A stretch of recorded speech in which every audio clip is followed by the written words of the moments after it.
My mother-in-law lied to my husband, telling him he wasn't the father of my child because I refused to keep paying her rent, so they kicked me out of the house. Years later, she wants to be a family again, but I've got a little surprise for her. My name is Amy, and I'm 33 years old. 5 years ago, my whole life fell apart. Let me start from the beginning. I met my husband, Jordan, now 35, when I was visiting my friend Sarah, who lived in a beautiful town. I remember it was the first week of July and the weather was perfect. Sarah had been urging me for ages to come stay with her, and I finally decided to take her up on the offer. I had no idea that trip would change my life forever. Jordan lived right next door to Sarah's house. On my first day there, I was sitting on Sarah's porch, eating ice cream and enjoying the sunset when I saw him for the first time. He was watering his plants, looking calm and happy. Our eyes met, and I swear I felt something shift inside me. You know that feeling when you just know something special is about to happen? That's exactly how I felt. Sarah noticed my interest and told me that Jordan was a great guy but had been single for a while. She suggested I say hello next time I saw him, which I did the very next day. I was on my way to grab a coffee when I saw him sitting on his porch reading a book. I gathered up the courage to introduce myself, and we ended up chatting for almost an hour. We talked about everything, from our favorite books to our love for hiking. It felt so natural, like we'd known each other for years. As my trip was coming to an end, I started to feel sad about having to leave. On my last night there, Jordan and I went out to dinner. It wasn't anything fancy, just a cozy little restaurant by the lake, but it was perfect. We talked about our lives, our dreams, and what we wanted for the future. When he dropped me off at Sarah's house, we shared our first kiss. It was like something out of a movie, fireworks, butterflies, the whole works. After I got back home, we kept in touch with calls and texts. It wasn't long before we were spending hours on the phone every night, talking about everything under the sun. We decided to give a long-distance relationship a shot, and over the next few months, we made it work. We visited each other as often as we could. He'd come to see me in my city, and I'd go visit him when I could. Those weekends together were the best part of my life at that time. Eventually, the distance became harder and harder. We were both miserable every time we had to say goodbye, and being apart was getting unbearable. So, after about a year of long-distance dating, I started looking for jobs in his city. I was lucky enough to find a great opportunity, so I took the leap and moved there. One thing that always felt a bit off in our relationship was his relationship with his mom, Pam, who was 57. Here's the thing about Pam and Jordan, they were very close. Jordan is the typical mama's boy, and Pam is one of those moms who thinks no one is ever good enough for her son. Their closeness sometimes made me feel like the third wheel in my own relationship. One of the first incidents that made me realize just how close they were happened right after I moved in with Jordan. We had just settled into our new apartment and were still getting things organized. One afternoon, Pam showed up unannounced. She had a key to the place, which I didn't even know she had, and she walked in while we were having dinner. It was awkward, to say the least. She started rearranging things in the kitchen, telling us how she thought everything should be organized. I tried to laugh it off, thinking she was just being helpful, but it felt like she was imposing her way on us. Pam's opinions often carried more weight than mine. I remember when we were choosing furniture for our place. We found a beautiful sofa that we both loved. But when Pam saw it, she wrinkled her nose and said it wasn't practical and that we should get something else. Jordan agreed with her, and we ended up buying a sofa that Pam liked, even though I really didn't like it. It was frustrating because I felt like my opinions and preferences were constantly being overshadowed by hers. After Jordan proposed, Pam almost turned hostile toward me. While I was planning our wedding, she tried to take control of everything. But I stood my ground and managed to have the wedding of my dreams. Believe me, it wasn't easy. Pam was like a hurricane, tearing through every aspect of our wedding plans, and I had to be the rock standing in her way. Right after we announced our engagement, Pam started calling me every day with suggestions and ideas for the wedding. At first, I thought she was just being helpful, but it quickly became clear she wanted to be in charge of everything. She'd say things like, you should have a traditional church wedding, Amy. That's what our family expects. However, Jordan and I had already decided we wanted an outdoor ceremony by the lake, surrounded by nature. A setting that meant a lot to both of us. But Pam wouldn't accept it. She even went so far as to book a church and arrange a meeting with the pastor without asking us. Then there was the dress issue. I had found the perfect wedding dress, a simple, elegant dress that made me feel like a princess. But when Pam saw it, she wrinkled her nose and said, "Oh, it's nice, but don't you think it's a bit plain? You should go for something more extravagant, like a ball gown." In fact, she took me to another bridal shop and tried to convince me to buy a huge, over-the-top dress that looked like it was straight out of a fairy tale. It wasn't me at all, and I had to firmly tell her I was sticking with my choice. She looked really disappointed, but I wasn't going to let her make me feel guilty and change my mind. On the day of the wedding, Pam tried to control everything. She told the photographer where to stand, instructed the band on what to play, and even tried to rearrange the decorations. At one point, I had to pull her aside and politely, but firmly, tell her that we had everything under control and that she should relax and enjoy the day. It was tough, but I was determined to make sure our wedding reflected who we were as a couple, not her vision. A year after the wedding, Pam lost her job. She had been working as a manager at a local store, but unfortunately, the store closed down. It was a difficult time for her, and she was pretty shaken up. Jordan and I talked it over and agreed that until she found another job, we'd help her with the rent. Since Pam's place wasn't too far from us, it made sense to help so she wouldn't have to worry about finances on top of everything else. Pam started looking for a new job, but she kept complaining that it was hard to find work at her age. She'd say, "No one wants to hire someone in their late 50s. Everyone wants young people." At first, I felt a lot of pity for her and tried to be as supportive as possible. I even helped her update her resume and coached her on answering interview questions. But after a few weeks, I started noticing a pattern. Every time she went to an interview, she'd come back with a story about how the interviewer didn't seem to like her, or that the job wasn't right because the company seemed too disorganized.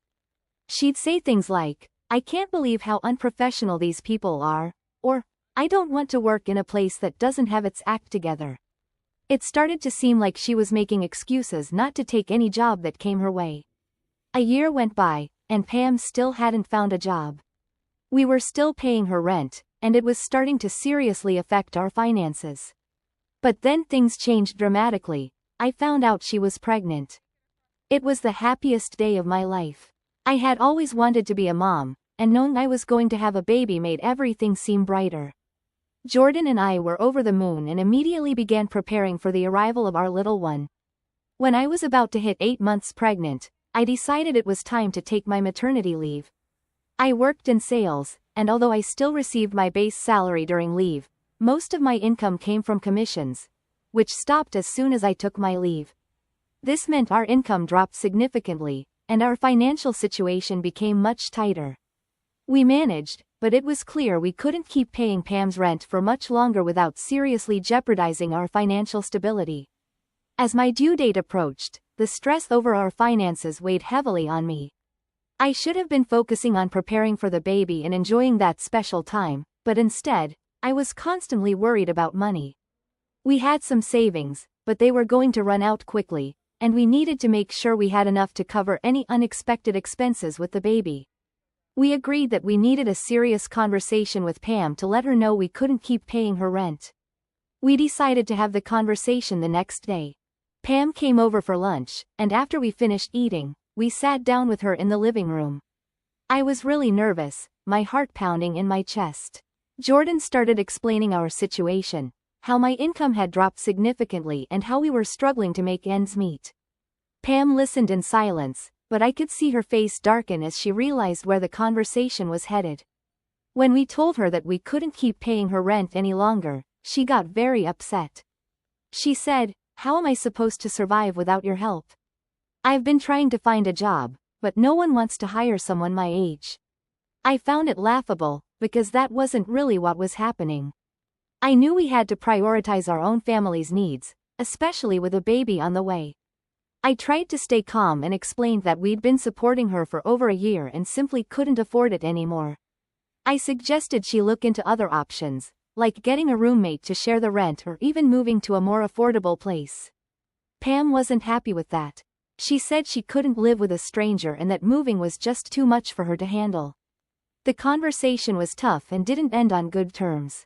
Pam left upset, and I felt terrible. Less than a week later, Pam visited us again and this time didn't mention anything about the rent. I thought we'd put the whole issue behind us. She seemed calm, and we had a nice chat about the baby and other light topics. I felt as if a weight had been lifted and was relieved things seemed to be improving. But then, after she left, something strange happened. Jordan received a call from her, and I could see him tense up while listening. He didn't say much, just a few, yes, and, okay, I'll be there soon. Less than 5 minutes later, he grabbed his keys and told me he had to leave for a while. I assumed he was going to his mom's, but at that moment I didn't think much about it. Maybe she needed help with something. Hours passed, and Jordan still hadn't returned. I began to worry and tried calling him, but he didn't answer. I sent a few texts asking where he was and if everything was all right. All he replied was a short message saying he wouldn't be home that night and that he'd explain everything later. I didn't understand why he wouldn't come home or what could be so important that he had to be out all night. The next day, I had an important prenatal appointment. Jordan was supposed to be with me, but he didn't show up, so I went alone. Everything went well at the appointment, and I was hoping to share the updates with him. But when I got home, I was met with a shocking sight. My things were on the porch. Clothes, books, everything. There was a note taped to our door. It said that he knew I had been unfaithful and that he wasn't the father of my baby. My heart sank, and I was hit by a wave of panic.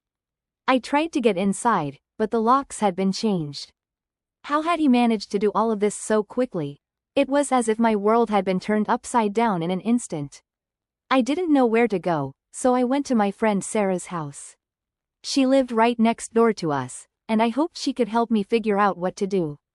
When I rang her doorbell, she looked at me like she knew something was terribly wrong. She let me in, and as soon as I started telling her what had happened, she was as shocked as I was. I tried calling Jordan, but he didn't answer. My mind raced, trying to make sense of it all. Then, out of nowhere, I received a text from Jordan. It was a photo of me standing at our front door with a man. I was smiling, and the man was handing me something.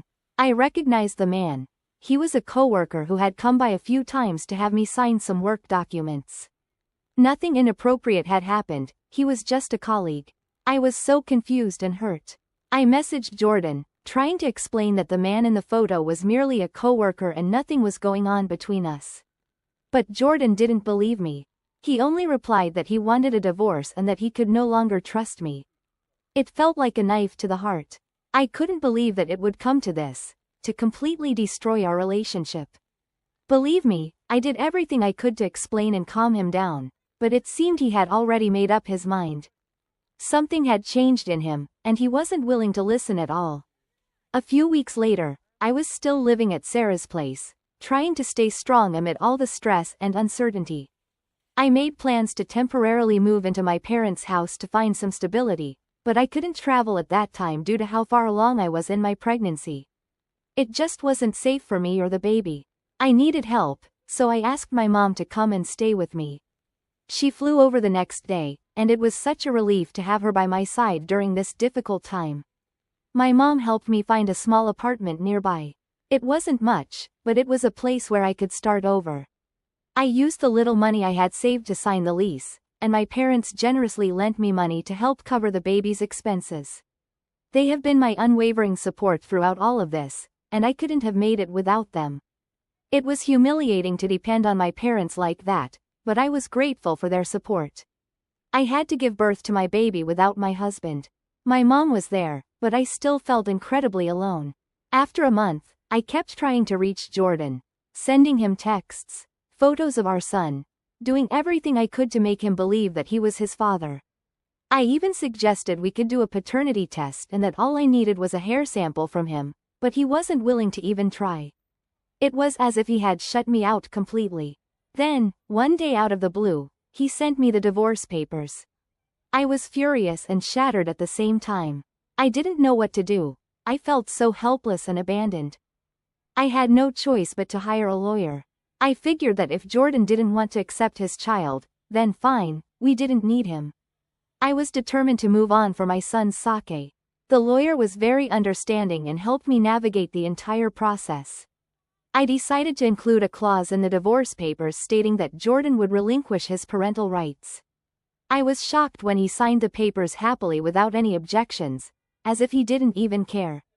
Within months, we were divorced. Raising my son as a single mom was incredibly hard. There were sleepless nights, endless diaper changes, and moments when I felt completely overwhelmed. If it weren't for my mom, who came to help with the baby, my dad who provided financial support, and my friends who kept me sane through it all, I would have lost my mind. My mom stayed with me for several months, helping with everything from feeding to midnight hugs. She was my rock, always there to lift me up when I was down and remind me I wasn't alone on this journey. My dad was amazing too. His financial support was a huge relief. Being a single mom with a newborn and trying to make ends meet was incredibly stressful, but knowing my dad was by my side made it a little easier to breathe. My friends, especially Sarah, were my lifeline. They visited me, brought food, took me out for coffee just to get me out of the house. They kept me grounded and gave me the strength to keep going even when things got really tough. However, despite all the support, I fell into a deep depression when I found out that Jordan was already marrying someone else. Yes, within a year of our separation, he was engaged to someone new. It hit me like a ton of bricks. I couldn't help but think that he was with this new girl even though he was still married to me. It all started to make sense, because he had never been willing to listen to me when I tried to explain the truth about our baby. He just wanted out of our marriage so he could leave me and our son behind. It took me some time, but I eventually managed to pick up the pieces of my life after everything fell apart. After Jordan kicked me out and filed for divorce, I leaned heavily on my parents and friends. They helped me find a small apartment where I could settle in with my newborn son. Financially, things were tough at first. I had to go back to work shortly after giving birth. Despite the challenges of being a single mom, my parents helped with childcare and gradually I was able to stabilize our situation. Juggling work and motherhood was hard, but every smile from my son made it all worthwhile. A few years later, I attended a work conference where I met Austin, 33. We hit it off instantly, though I was cautious after everything that had happened. He was patient and understanding, never pressuring me to open up before I was ready. We started spending more time together, and before I knew it, I was falling deeply in love with him. Austin was unlike anyone I'd ever met. He embraced my past and was genuinely interested in building a future together. He treated my son as if he were his own, which meant the world to me. After dating for a while, we decided to take the next step. Last year, we got married in a beautiful outdoor ceremony on a friend's property. It was an intimate event with close friends and family. Walking down the aisle with my son by my side and Austin waiting for me at the end was a moment I'll cherish forever. And best of all, no meddling mother-in-law. I felt like we'd finally formed the happy family I'd always dreamed of. Since then, life has treated us well. Austin and I continue to support each other through thick and thin. He's been a wonderful father figure to my son, and watching them bond melts my heart every day. We've created a loving, stable home where my son can thrive, and I couldn't be more grateful. Last month, out of the blue, I received a text from Jordan. Honestly, seeing his name pop up on my phone brought back a wave of emotions, anger, pain, and a hint of curiosity. I didn't respond and immediately blocked his number. I thought that would be the end of it, but then things took an unexpected turn. A few days later, I heard a knock on my door. To my surprise, there stood Jordan. I hadn't told him where I lived, so I had no idea how he found me. He asked to talk, saying he just wanted a few minutes of my time. I was hesitant, but eventually, I let him in with a strict time limit. Jordan started by saying he wanted to see our son and get our family back together. My initial reaction was one of disbelief. After everything that happened, being accused of cheating, getting kicked out, and then divorced. It was a lot to process. I was stunned and honestly very angry. I told him that our son already has a father, my husband Austin, who legally adopted him after we got married. Jordan didn't take that well at all. He argued that Austin is just a stepfather and not the real father of our child. The situation grew tense, and I had to remind Jordan that he had voluntarily waived his parental rights during our divorce. He got even angrier and refused to leave, insisting on meeting our son. I felt so cornered that I threatened to call the police if he didn't leave. Eventually, he stormed out, slamming the door on his way out. Since then, Jordan has been bombarding me, my mom, and my friends with calls and messages. I feel overwhelmed and unsure how to handle this situation. It's like he's trying to come back into our lives after abandoning us. Has anyone else been through something similar?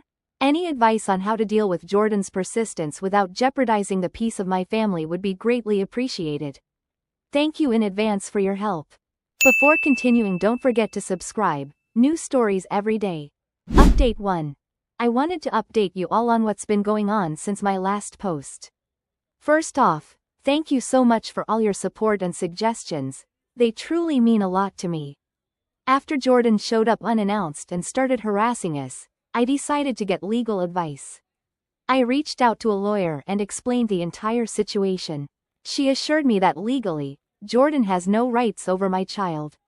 She explained that since my husband Austin legally adopted our son after we got married, Jordan's rights as the biological father effectively ended when he voluntarily waived his parental rights during our divorce. It was such a relief to hear that from a legal professional. She also advised me on what steps I could take if Jordan continued to harass us. She mentioned we could pursue legal measures like obtaining a restraining order or other actions to ensure our safety and peace of mind. Now I know that, legally, my family is protected and I don't have to tolerate Jordan's attempts to disrupt our lives. I shared all this with Austin, who was understandably worried and told me never to open the door if Jordan shows up again. He's concerned about Jordan's behavior, and honestly, so am I. Out of curiosity, I did a little digging on social media and found out that Jordan is divorced now. I'm not really surprised. Starting a new relationship after one ends rarely turns out well. Since that incident, Jordan hasn't stopped texting and calling from different numbers, which I've blocked. That's all he's been doing, constantly trying to get in touch with us. It's both frustrating and unsettling, but for now, it's just been that. I keep Austin updated on everything, and he's been really understanding. We both agree on not getting involved with Jordan and prioritizing our safety and peace of mind. If he escalates things or tries anything further, I'm fully prepared to take legal action to protect my family. Update 2. I have another update for you. Right now, I'm feeling really shaken. I was at the park with my son early this morning, just enjoying some time outdoors, when suddenly, Jordan appeared. At first, I couldn't believe it. I froze for a moment, not knowing how to react. Jordan approached us and tried to talk to my son. Immediately, I stepped in between them, protecting my child from him. I told him firmly to leave us alone and that he had no right to be here or come near my son. But Jordan was persistent. He started saying things like he wanted to see his son and be a family again. It was incredibly disturbing to hear him talk like that after everything that's happened. I was scared about what he might do next. I tried to stay calm yet firm, telling him that if he didn't leave immediately, I'd call the police.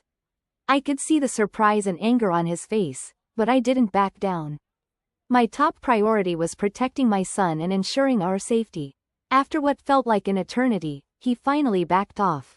He muttered something under his breath and walked away, but kept staring at us as he left the park. I stood there for a while, trying to process what had just happened and to calm down.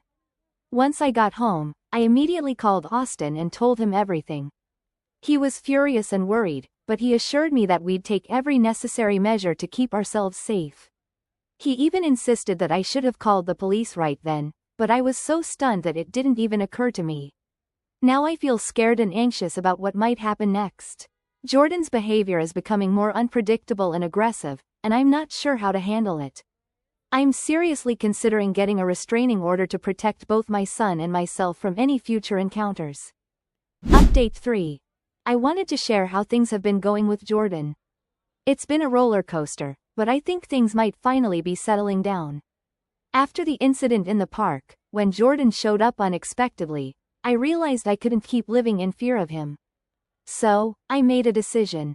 I unblocked him and sent a firm text telling him that if he wanted to see his son, he needed to get a lawyer, and that we'd handle things through legal channels.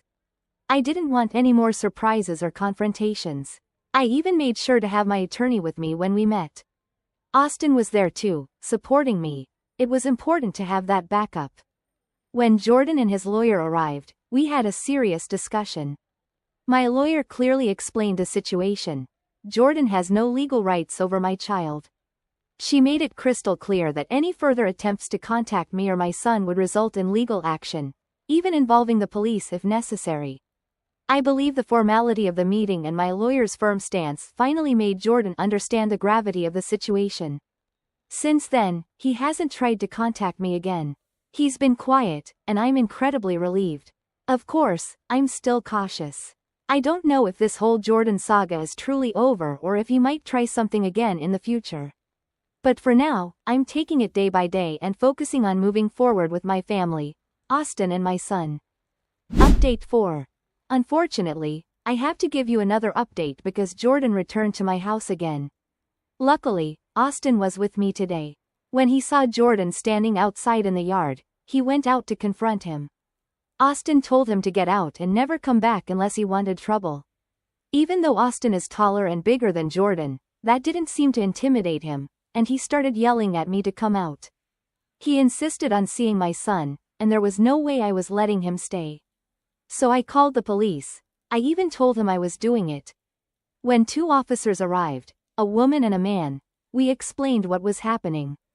I told them that he is not the legal father of my son and has no right to see him.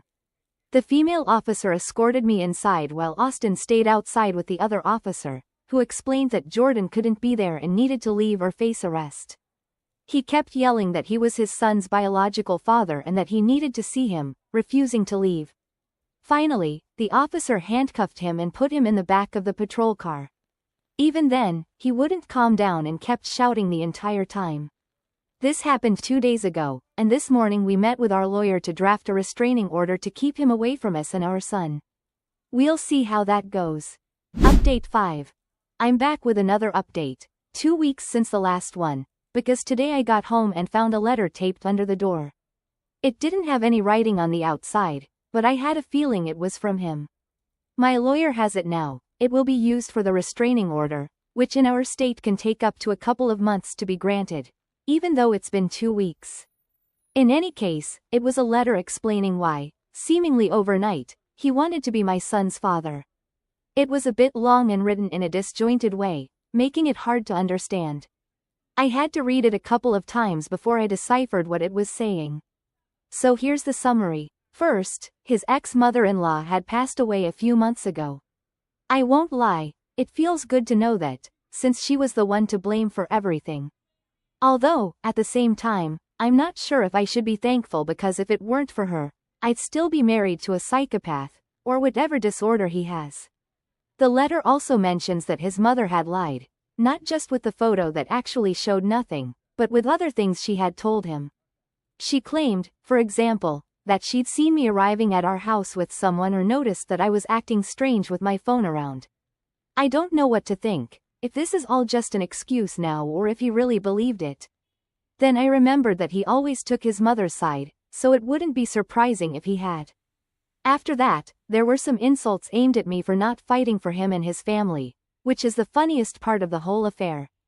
According to his letter, he found out about his mother's lies when, shortly before dying of cancer and under heavy medication, she mumbled something about how with his new wife he didn't even have to lie about infidelity. That's when he realized his mistake, and that's why he was so desperate to fix the past. It's too little, too late, because I'm not letting him see my son, no matter how remorseful he is. Update 6. Hi everyone. We've now been granted the restraining order, so legally, Jordan cannot come near us. During this time, he has tried to, but we've called the police each time. I also found out that he lost his job because of all this. one of the things he kept shouting when he showed up at my house again. I won't lie, this man scares me, and I don't think the order will be enough to stop his intimidation. But at least with the order in place, he could end up in jail. Update 7. I was right. Nothing was going to make him stop. But at least now he's going to spend a year in jail for violating the restraining order. Once again, he showed up at my house and we had to call the police. Now Austin and I are seriously considering moving to another city. There's nothing to stop the same thing from happening again in a year, or even sooner if he gets out early. We're looking at our options, and most likely, we'll be relocating in the next few months. Some people ask what our son thinks about all this. The truth is, he's still too young to understand what's going on. Since he's only ever known Austin as his father, he just sees a crazy man yelling in our front yard. We haven't explained anything else to him. Update 8. It's been 2 years since the last update, and now we live several states away, practically on the other coast. For those who remember, Jordan got out of jail, but he hasn't contacted us at all during this time. It's been so good to have all this time of peace for ourselves, because I was constantly worried about when he might show up at our door again.